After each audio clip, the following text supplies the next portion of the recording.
नमस्कार, बहुत बहुत स्वागत है आप सभी का हमारे खास कार्यक्रम राम नारायण राम में। मैं हूं आपके साथ अंशिका।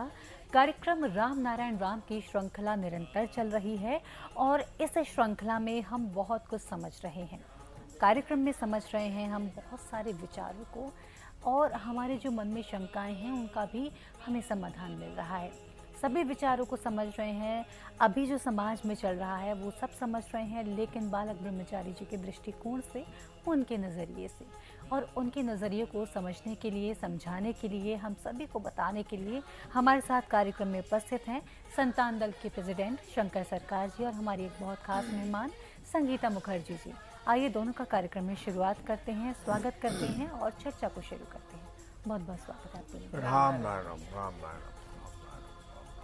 तो प्रेसिडेंट, कार्यक्रम की शुरुआत हम करने जा रहे हैं। आपसे समझना चाहूँगी आज आप हमें क्या अपना जो है इतना अमूल्य बहुमूल्य ज्ञान है वो हमारे साथ साझा करेंगे। बालक ब्रह्मचारी का जीवनी, उनका जो आना और जाना, इसके बारे में कुछ बताना चाहता हूँ। बिल्कुल बताइए।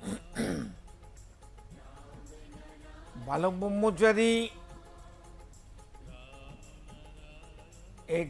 একজন ব্রাহ্মণ পরিবারের সন্তান।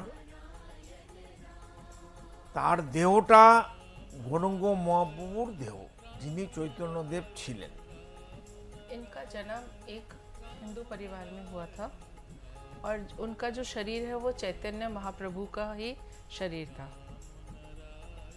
বালক ব্রহ্মচারী সাথে আমার সাক্ষাৎ হয় 72 সাল, 1972 সাল। बालक ब्रह्मचारी जी के साथ प्रेसिडेंट का जो साक्षात दर्शन हुए थे वो था 1972 में।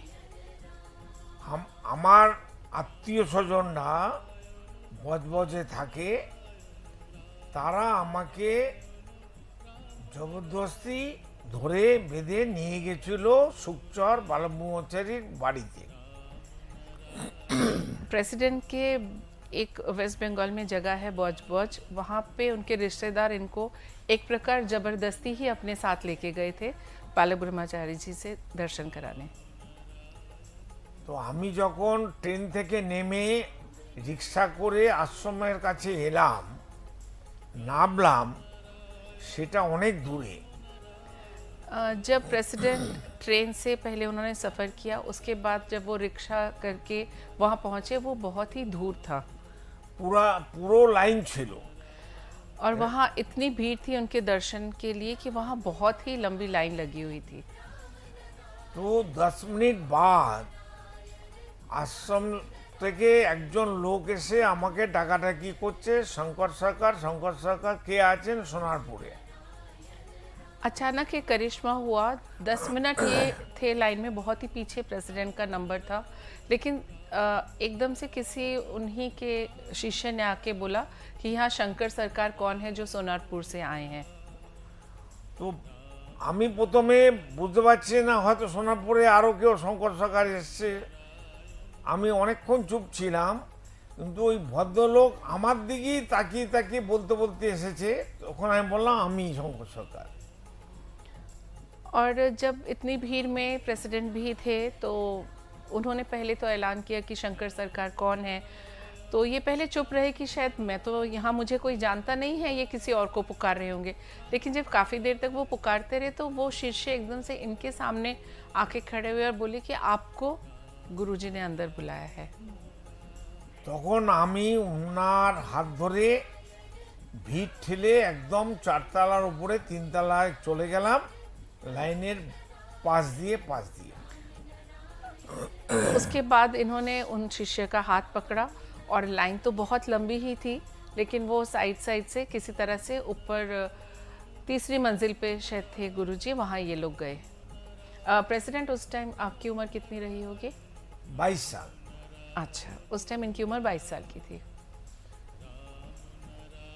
গুরুজি দেখে আমাকে কাছে ডেকে ওনার ডান দিকে নিচে বসিয়ে দিল। महागुरु बालक ब्रह्मचारी जी ने इन्हें अपने पास बुलाया और अपने दाहिने तरफ ज़मीन में बैठने को कहा। আমি বসে পড়লাম। 2 ঘন্টা উনি দীক্ষা দিয়েই চলেছে একের পর এক। আমি বসে আছি, অধৈর্য হয়ে যাচ্ছি। अच्छा, इनकी तब उम्र बहुत ही बालकपन की थी, 22 साल की उम्र थी, धीरज भी कम होता है। और उन्होंने गुरुजी ने इन्हें 2 घंटे तक बैठाए रखा, दूसरे अपने शिष्यों को दीक्षा देते रहे। और उस टाइम प्रेसिडेंट अपने उम्र अनुसार बहुत ही अधैर्य होते जा रहे थे। তো 2-3 বার আমি উঠে চলে যাচ্ছিলাম। ওইখানকার যিনি মেন শিষ্য গৌরীশঙ্কর বলে, ও তখন আমাকে ধরে ধরে বসায়। গুরুজি ইশারা করে, সে আমাকে নিয়ে দোতলায় যায়, তার ঘরে হরলিক্স বিস্কুট বিস্কুট খাওয়ায়, মিষ্টি মিষ্টি খাওয়ায়। तो जब ये अपने स्वभाव अनुसार थोड़े चंचल थे ही, तो ये बार बार उठ के जाने की कोशिश कर रहे थे। और उस टाइम वहाँ पे जो उनके सबसे प्रमुख शिष्य थे गौरी शंकर जी, तो गुरुजी ने उन्हें इशारा किया कि इन्हें बिठाओ। 2-3 बार ये फिर भी उठने की जब कोशिश कर रहे थे, फिर उन्होंने कुछ और इशारा किया, तो उनको जो है पहली मंजिल पे ले जाके नीचे इनको हॉर्लिक्स और मिठाई विठाई बिस्किट दिया कि भाई तुम यहाँ बैठो। फिर हमको लेके आधा घंटा बाद ऊपर लेके आया गुरुजी का पास, गुरुजी पासे। अच्छा, फिर 1 ঘন্টা বসেছিলাম। তারপর সবার দীক্ষা দিয়ে দিল, আমাকে ডাকলো, আমি কাছে গেলাম, আমাকে জড়িয়ে ধরলো। মানে আমার বাবাও এরকম আদর করেনি। उसके बाद दोबारा ये ऊपर आए, इनको फिर लगभग 1 घंटा बिठाए रखा। जब सारे शिष्यों को उनके दीक्षा देना समाप्त हुआ, तब उन्होंने इन्हें अपने पास बुलाया और अपने गले लगाया। उस टाइम प्रेसिडेंट को ऐसा प्रतीत हुआ कि इतना प्यार, इतना एक प्रेम। अफेक्शन से जो उन्होंने इन्हें गले लगाया था, ऐसा तो उन्हें कभी अपने पिता के साथ भी प्रतीत नहीं हुआ। পরে আমাকে বসতে বলে উনি ভেতরে ওনার বিশ্রাম ঘরে চলে গেলেন। उन्होंने फिर उन्हें कहा कि अब तुम यहाँ थोड़ा बैठो, कह के वो अपने विश्राम गृह की तरफ फिर से चले गए। फिर 20 মিনিট পার হয়ে গেছে। अच्छा, 20 मिनट और निकल गए ऐसे बैठे बैठे ही। फिर गौरी शंकर आके उनका असिस्टेंट बोलছে चलो मालिक डाकছে। मतलब इनकी धैर्य की असीम परीक्षा लेने के बाद 20 मिनट और बाद इन्होंने कहा कि अब आपको अंदर बुला रहे हैं। তো আমি ভেতরে গিয়ে দেখছি প্রচুর আশ্রমের লোক, ভিআইপি লোক বসে আছে। अंदर जाके प्रेसिडेंट ने देखा कि उस टाइम भी बहुत शिष्य अंदर हैं, कुछ वीआईपी लोग भी हैं जो खास उनसे मिलने आते हैं, वो सब अंदर बैठे हुए थे। আমাকে ওনার বিছনার গদির পাশেই ওনার গায়ের কাছে টেনে বসালো। इतने लोग होने के बावजूद भी उन्होंने बिल्कुल पास, अपने बिल्कुल निकट अपने साथ मतलब टच करके ऐसे अपने पास बिठाया। তখন আমি কথা বলতে চাইছিলাম, আমি ওনাকে বললাম আমি আপনার সাথে একা কথা বলবো, এই সমস্ত আপনার লোকজনকে বলুন একটু বাইরে এসে। अच्छा, प्रेसिडेंट ने उनसे कहा कि मेरे को आपसे अकेले में अब कुछ बात करनी है, क्योंकि लगता है इनके धैर्य की जो है बांध टूट चुका था। लेकिन मैं सबके सामने नहीं, पहले सबको बोलिए बाहर जाने के लिए। जी, গুরুজির মা ওখানে বসেছিল, ওনাকে বাইরে যেতে হয়নি। हाँ, गुरुजी की माताजी भी वहीं थी, लेकिन वो नहीं गई बाहर, वो अंदर ही थी कमरे के। গুরুজি আমাকে জিজ্ঞেস করলো তুমি কি করো। अच्छा, गुरुजी ने पूछा तुम करते क्या हो। আমি বললাম আমি ব্যবসা করি। বলে আচ্ছা। তারপরে বলল তুমি কত রোজগার করো মাসে। अच्छा, प्रेसिडेंट ने कहा कि मैं बिजनेस करता हूँ। तो उन्होंने बोला ये तो बहुत अच्छी बात है, तो तुम कितना कमा लेते हो। তো আমি বললাম 72 সালে তখন আমার যদি আমি চাকরি করতাম আমি 5-10 হাজার টাকা পেতাম, আর আমি এখন যা রোজগার করি অনেক টাকা। আপনি কি করবেন শুনে।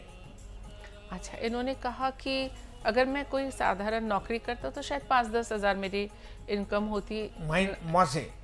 मंथली। 1972 की बात यह है, लेकिन मैं बिजनेस करता हूँ और मैं बहुत अच्छा खासा कमा लेता हूँ, पर आप ये जान के क्या करोगे। তখন গুরুজি বলল যে 5-10 হাজার টাকা মাসে যে রোজগার চাকরি করলে হতো ওইটা তোমার। अच्छा, उन्होंने कहा कि अगर तुम कोई नौकरी करते तो तुम कह रहे हो तुम्हें 5 या 10 हज़ार मिलते, तो तुम अपने व्यवसाय से जितना भी कमाते हो वो 5-10 हज़ार पे ही तुम्हारा हक है। তখন আমি মনে করলাম ওনার বোধহয় কিছু টাকা নেবে, সব গুরুরাই তো চালাকি করে দক্ষিণা চায়। আমি পকেট থেকে মানি ব্যাগ বার করে ওনার সামনে ধরলাম, অনেক টাকাই ছিল, উনি 1 টাকাও নিল না। तब इनको एक खटका सा ये लगा कि ये भी क्या सारे और धर्मगुरु कि बस पैसा चाहिए, दक्षिणा दो, ये करो, शायद इनकी भी यही मंशा है, तो ये मेरे से कुछ पैसों की उम्मीद कर रहे हैं। तो इन्होंने अपना वॉलेट निकाला, मनी बैग निकाल के उनके सामने रख दिया, उसमें भी अच्छी खासी रकम थी, उन्होंने उनके सामने रख दिया। তো গুরুজি বলল, না না আমার টাকা লাগবে না, ওটা তোমারই লাগবে। तो महागुरु ने इन्हें कहा कि ये पैसा मुझे नहीं चाहिए, इस पैसे की ज़रूरत तुमको ही पड़ेगी। তুমি যত টাকা ব্যবসা করে কামাচ্ছ সব টাকাটাই যত্ন করে রাখো, মাসে 5-10 হাজার বেশি তুমি নিজে খরচা করবে না। गुरुजी ने इनसे कहा कि तुम चाहे जितना मर्जी कमा लो, उसको तुम संभाल के रखो, और तुमने जैसे कहा कि 5 या 10 हज़ार, तुम सिर्फ उतना ही खर्चोगे पूरे महीने में, और बाकी जो भी तुम इससे एक्स्ट्रा कमाओगे या कमा रहे हो वो तुम्हें अलग से रखना होगा संभाल के। তখন আমি সাবজেক্টটা বুঝিনি, বিষয়টা বুঝিনি। तब तक इन्हें बालक ब्रह्मचारी की जो विचारधारा है वो इनके बारे में प्रेसिडेंट को कुछ भी नहीं पता था। 22 साल की उम्र थी इनकी सिर्फ। আর উনি বুঝতেও দেয়নি গভীরভাবে। और इन्होंने उस टाइम तक गुरुजी ने इनको समझने भी नहीं दिया कि वो क्या चाहते हैं, খুলে সব কিছু বলেও নি। कुछ भी खुल के नहीं बताया इन्हें। প্রতি মাসে 2-3 বার করে আমি আশ্রমে গুরুজির সাথে দেখা করতে যেতাম। अच्छा, महीने में 2 या 3 बार ये जाते थे गुरुजी से मिलने। গুরুজি আশীর্বাদ भी देते थे, আমি প্রণাম করতাম, আমাকে 5 টাকা করে প্রতিবারই হাতে দিত। अच्छा, ये जब जाके उनके पैर छूते थे तो गुरुजी इनको 5 रुपए आशीर्वाद के तौर पे देते थे। আর আমি নিয়ে গিয়ে একটা জায়গায় রেখে দিতাম। अच्छा, ये पैसे प्रेसिडेंट खर्च नहीं करते थे, उसको जमा करते थे अलग से। जी। তো গুরুজি একদিন বলেছিল, তোমার অনেক টাকা জমেছে, ওগুলো ভালো করে রাখো, একদিন তোমারই কাজে লাগবে। हाँ, गुरुजी ने इनसे कहा कि अब तुम्हारा बहुत पैसा जमा हो गया है, पर तुम उसे अभी हाथ नहीं लगाओगे, ये काम आएगा ज़रूर बाद में। এখন আমি বুঝতে পারছি এই যে টিভিতে এত খরচ, কলকাতা থেকে আসতে যেতে হয়, যে কি খরচ, এই টাকাটা এখন আমি খরচা করতে পারছি। अब इनको समझ में आया, जब इन्होंने इनका गूढ़ मंत्र इनके समझ में आया कि ये कहना क्या चाहते हैं और क्या करवाना चाहते हैं प्रेसिडेंट से, तो अब इनको ये समझ में आ रहा है कि ये जो उन्होंने मुझे कहा था कि जितना ज़रूरत है बस अपने लिए उतना खर्चा करके बाकी को रखो, ये आज इनके प्रचार कार्य में या ये जो टीवी का शो चलाने में, इसमें अब वही चीज़ काम आ रही है। 35 বছর ধরে আমি রাজ্য এবং ভারতের বাইরেও প্রচার করেছি। पिछले 35 सालों से प्रेसिडेंट इंडिया के जितने भी राज्य हैं वहाँ, और सिर्फ यहाँ नहीं, विदेश यात्रा करके भी इन्होंने प्रचार किया है। এখন অবধি প্রতি মাসে 126টা পরিবারকে আমাকে সহযোগিতা করতে হয়। प्रेसिडेंट अभी भी, जैसे गुरुजी ने कहा था कि बाकी पैसा तुम बचा के रखो, उन्हीं पैसों से ये 126 परिवारों की जो भी मुसीबतें हैं उनका निवारण कर रहे हैं फाइनेंशियली। এটা আমার ডিউটি, ধর্ম এবং গুরু নির্দেশ। ये अपना इसको ड्यूटी समझते हैं, जिस तरह से ये अपने परिवार का पालन किया है इन्होंने, उनको भी इन्होंने अपना ही परिवार मान के, अपनी ड्यूटी मान के ही इसको किया है। पर प्रेसिडेंट, आजकल तो लोग अपने परिवार के लिए भी इतना नहीं कर रहे जितना आप लोगों के लिए इतना कर रहे हैं, अपनी धनराशि, अपनी जमा पूंजी का इस्तेमाल कर रहे हैं। हम ही हमारा नहीं है, ये तो समझ गया हम। जी। हम कौन है, कौन देखता है, कौन खाता है, कौन सुनता है, कौन समझता है। दिखाने सीखेगा। हम कौन है, कहाँ है, हमारा अस्तित्व क्या है, ये बात सबको समझना चाहिए। वो नहीं समझ रहे हैं नहीं प्रेसिडेंट समझेगा आपसे। तब मरेगा, पछताएगा। हम पछताना नहीं चाहते हैं, हम जीना चाहते हैं और सबको लेके जीना चाहते हैं। तो পরে কি হলো, আমি আমার পরিবার, ছেলে মেয়ে, জামাই, আমার ওয়াইফ, আমরা সবাই ব্যবসা করি, রোজগার করি, 5 কোটি টাকা বছরের ইনকাম ট্যাক্স দিই। प्रेसिडेंट के परिवार में जो उनकी धर्मपत्नी, उनके बेटे बेटी, दामाद सब काम करते हैं, सब मेहनत करते हैं और एक ही परिवार, और लगभग 5 करोड़ का इनका इनकम टैक्स ये बाकायदा भरते हैं। और जितना इनसे हो सके या उससे बाहर जाके भी मानव जाति की सेवा में ये पैसा यूज़ किया जाता है। আমি জীবনে কোনোদিন নেশা ভাঙ করিনি। प्रेसिडेंट ने आज तक कभी कोई नशाग्रस्त नहीं हुए हैं। কোনো বাজে জিনিস খাই না। इनका बहुत सात्विक खाना भी रहता है। जी। আমি মানুষ, জীবজন্তু, প্রকৃতি, ঈশ্বরকে মানি, বিশ্বাসও করি। इनका विश्वास मानव जाति पे है और जितने भी पशु पक्षी जीव हैं उन पे है। प्रेसिडेंट, बहुत अच्छा कार्य आपके द्वारा किया जा रहा है। जिस तरह से आप पूरे विश्व को अपना परिवार मान के चल रहे हैं, हमारे लिए आप एक प्रेरणा का स्रोत हैं और हमें आपसे प्रेरणा लेने की बहुत आवश्यकता है, बहुत ज़रूरत है। आपका बहुत धन्यवाद, आपने अपना कीमती समय निकाला, आप यहाँ आए, बहुत धन्यवाद। राम नारायण। রাম নারায়ণ রাম, রাম নারায়ণ রাম। तो दर्शकों, इसी के साथ आज के इस कार्यक्रम में इतना ही। आज के इस कार्यक्रम ने हमने बहुत कुछ समझा है। हमने ये समझा है किस तरह से ये पूरा जो विश्व है हमारा परिवार है और इसका ख्याल कैसे रखना है, प्रेसिडेंट से हम सीख रहे हैं। और अगर आप भी इस परिवार से जुड़ना चाहते हैं, सदस्य तो आप पहले से ही हैं, बस इसको ये जो सदस्यता है इसको रिन्यू आपको करना है। वो आप सिर्फ 1 रुपया डोनेट करके भी कर सकते हैं। संतान दल के द्वारा आप जुड़ सकते हैं संतान दल से, और साथ ही साथ टीवी स्क्रीन पर आपको डिटेल्स मिल जाएंगी, डिटेल्स पर कनेक्ट कर सकते हैं, कनेक्ट करना चाहें तो। इसी के साथ मैं लूँगी आपसे इजाज़त, फिर होगी मुलाकात, तब तक के लिए नमस्कार। आप देख रहे हैं हमारा खास कार्यक्रम राम नारायण राम शंकर सरकार जी के साथ राम नारायण रामशाह। यह एक महाध्वनि और बीज मंत्र है। यह सभी समस्या का संपूर्ण समाधान है। आप लोग इन्हें अपना के देखिए, मन और दिल में क्या प्राप्त हो रहा है। इस कार्यक्रम का विशेष उद्देश्य इसका प्रचार और प्रसार के साथ ही प्रत्येक मनुष्य की मुक्ति का मार्गदर्शन है, और यह आपके दिल की बात है। इस मार्ग पर पुण्य और मुक्ति निश्चित है।